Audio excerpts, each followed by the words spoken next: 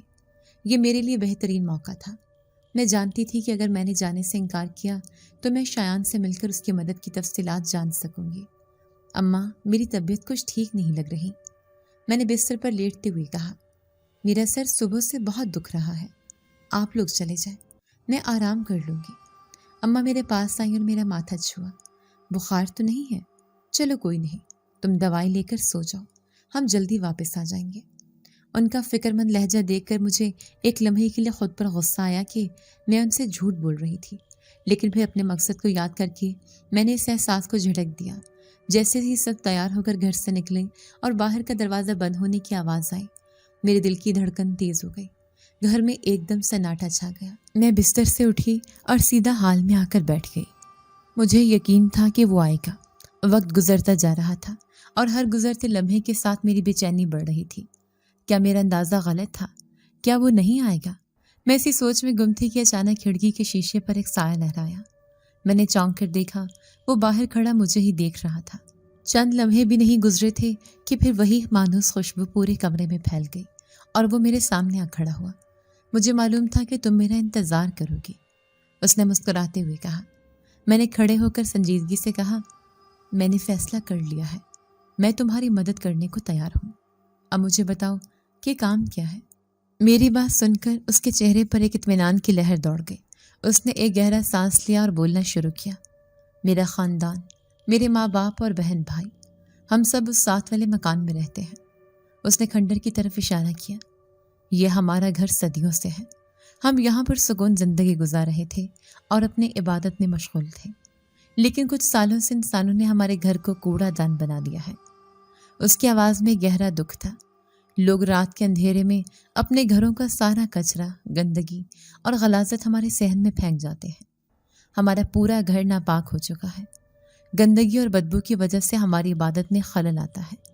پاکیزگی ہمارے ایمان کا حصہ ہے، لیکن انسانوں کی اس حرکت نے ہم سے ہمارا سکون چھین لیا ہے۔ میں خاموشی سے اس کی بات سن رہی تھی۔ مجھے ان مخلوقات پر ترس آ رہا تھا۔ اس نے بات جاری رکھی۔ ہم نے بہت کوشش کی کہ لوگ باز آ جائیں، ہم نے انہیں ڈرایا بھی، رات کو عجیب و غریب آوازیں نکالی، اپنے سائے دکھائے تاکہ وہ خوفزدہ ہو کر یہاں کچرا پھینکنا بند کر دیں۔ جو لوگ اس گھر میں کرائے پر آئے، ہم نے انہیں بھی تنگ کیا تاکہ وہ مالک مکان سے شکایت کریں، لیکن کوئی فائدہ نہیں ہوا۔ لوگ چند دن ڈرتے ہیں اور پھر وہی کام شروع کر دیتے ہیں۔ اب مجھے سمجھ آیا کہ اس گھر کو آسیب زدہ کیوں کہا جاتا ہے۔